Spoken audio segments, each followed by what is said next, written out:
What up, YouTube? I'm Paul. This is Ta&Co. Back at you with another video. What up, guys?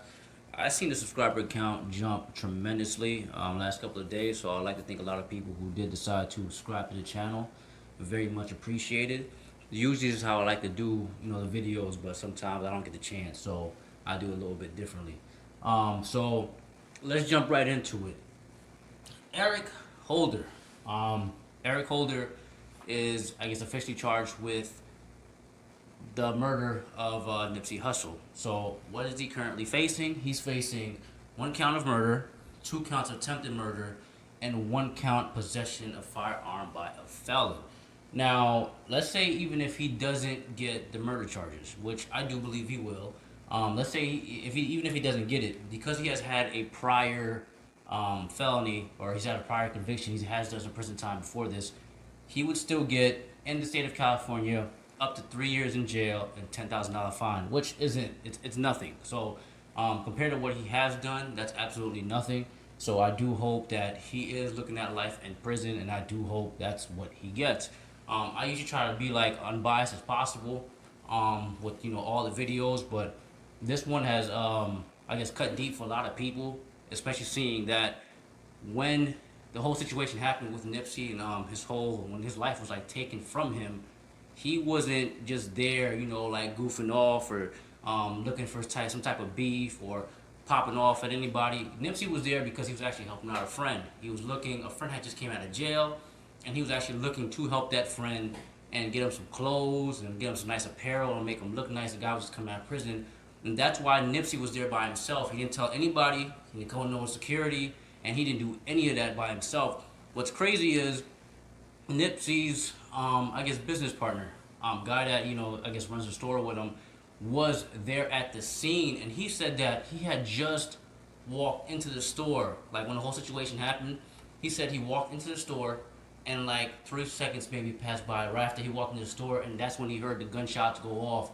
So had he just waited a little bit longer, that could have been his life also, man. So if I went and took my food in, as soon as I took my food inside the building, dude came back around the building busting, so I might have left Nipsey's side maybe 3 seconds. I left him maybe approximately about 3 seconds.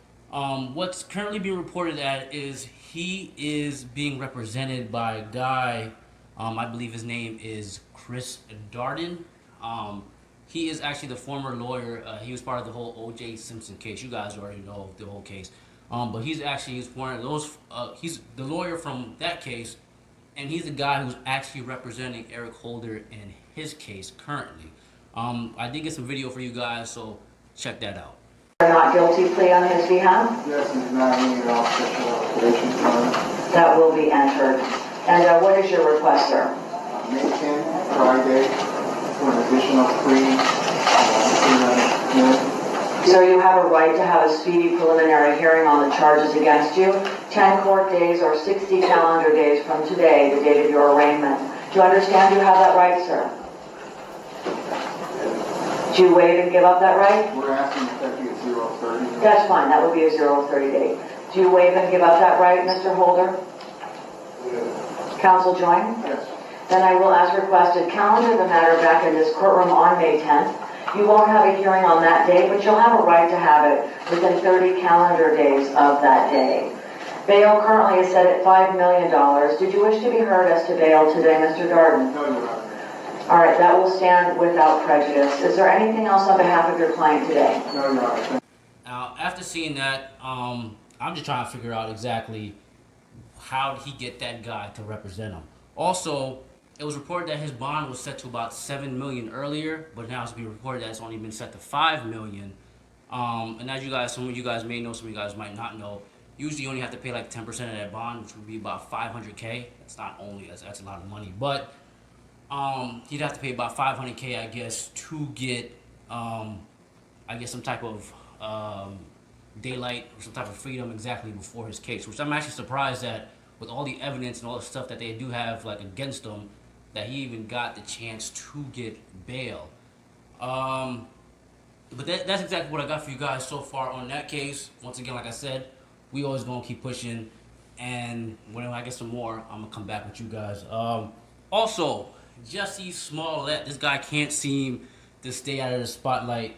But Jussie, he's being sued by the city of Chicago, right? So I guess, like I said, when the whole situation happened with Jussie, I was shocked that he kind of got away that easy. Like I said, a lot of people told me he wasn't going to get time or he wasn't going to get much time or whatever, but I'm still surprised by it. Now, they're saying that they're suing him for about 130 grand, but his team and I guess his defense and all that, they're saying, man, we're not with all that. We're not paying on that. You guys can kick rocks. We ain't doing that. So it's looking like clearly the city's going to keep pushing, and I'm not surprised by that. We all saw that coming. The city, like, they're extremely offended. Like I said, man, it's crazy to see somebody walk free like that after disrespecting a political party, after disrespecting a city, after disrespecting a community, and so I'm still surprised by that. Now, what's surprising me even more is the fact that he's reportedly going back to Empire. They're going to take him back on the show and accept him back on the show. How do I know? Taraji was on earlier today. I think she was on The View, if I believe correctly. Check out the clip, man. It's a hugely popular show, but recently your co-star, Jussie Smollett, has been in the news. The charges against him have been dropped, and you say you are, quote, happy the truth has finally been set free. Have you spoken with Jussie? Yeah, I talk to Jussie all the time. And he's doing well. Yeah, we're all doing well. The show is doing well. We're on hiatus right now. The writers are trying to figure out what the next season is going to look like, what our storyline is going to be. They're trying to drum up some really good, juicy stuff for you guys. So that's what we are right now. I'm about to go to Jussie going to be on the show? Yes. I haven't heard anything else. Okay. Yeah, Okay. I haven't heard anything. And this is the... So you see what she said. She says that as far as she knows, and I believe that as big of a star as she is, as important as she is to the show, she would know exactly what kind of moves are being made in the background. So she's being brought back, or she's saying that he's being brought back to the show, but saying that also they're taking a break. And I'm not surprised, because I can see they're either going to wait for this whole thing to settle with all these cases against them, one, or I believe that they're just going to take a longer break to kind of let it die down in the media, where we're not so focused on Jussie, and then they're going to, try to reel us back in slowly. That way we're not just too focused on his court cases and all the negative stuff that's going on with him. I'm actually, that actually surprised me more, because I thought Fox would try to do something about that, or a backlash that went on. Now, Fox hasn't came out and confirmed it, but if Taraji is saying something like that, then I kind of, it sways me to believe that he's going to come back. Now, I don't know exactly what they're going to do with him. They haven't, like I said, they haven't confirmed it. So all I can do is kind of speculate and go off what she said, and we will keep up with that. Now, I know you guys are probably wondering, damn, Paul, you have any good news whatsoever? And yes, I do. Meek, you guys know, Meek Mill has been working on prison reform. Some type of probation reform, with everything that he's went through and that he's going through. What's crazy to me about the whole Meek thing is, even though with what's went on with Meek, what we're seeing with him, we're seeing the good that he's done even after he's come out of jail, and all the positive stuff that he's done for his community, everything.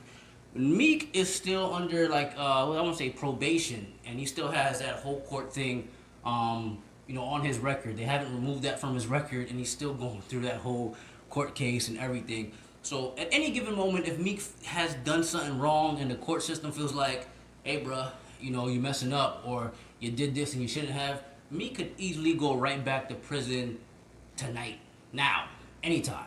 So it's like I said, it's crazy seeing some guy like Meek doing so good, and he still has that against his record, knowingly that a lot of people are saying, bro, we knew the judge was wrong, we knew all the stuff against her, like nothing seems right, all the negatives, and it's crazy how the whole court system works. So, and that's actually looking good, because supposedly they're saying that the bill that they've proposed, if that bill is passed, this is exactly, I guess, what would come out of the bill. So it says, if passed, the measure would prevent the state from handing down consecutive prison sentences. It would also prohibit the extension of probation or parole over fines or fees that arise over nonviolent technical probation violations. Also, it would stop the rule that automatically places people back in jail for testing positive for marijuana, traveling outside of jurisdiction, or associating with others with a criminal history. So that would actually do a lot for a lot of people who either are currently in jail or probably facing some type of situation within, you know, those type of measures. So it's nice to see a guy like Meek take all the stuff that he's went through, seeing exactly how the system is, using his power, his friendship, and he has a lot of big guys backing him. Check out this picture right here, right? He has all these dudes, but I think one of them, I'm not sure which one is which, but you got Robert Kraft up there, which is the owner of the New England Patriots, a billionaire. He has I want to say the Sixers owner is up there.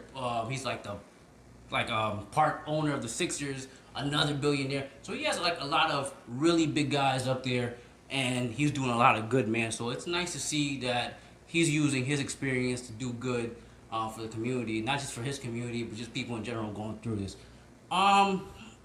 What else? Also, I want to say Final Four, I believe, I want to say starts Saturday. So if you guys are a sports fan or something like that, you want, you know, me and my brother to try to do something as far as the Final Four, let us know. We'll get right on that. Whether we do some type of like live thing or, you know, we'll just either just a recap or like a review afterwards. So let us know on that. Anyways, guys, that's what I have for you guys today. Thank you guys for, you know, following, for showing up, for watching, and I will see you later. Thank you, YouTube.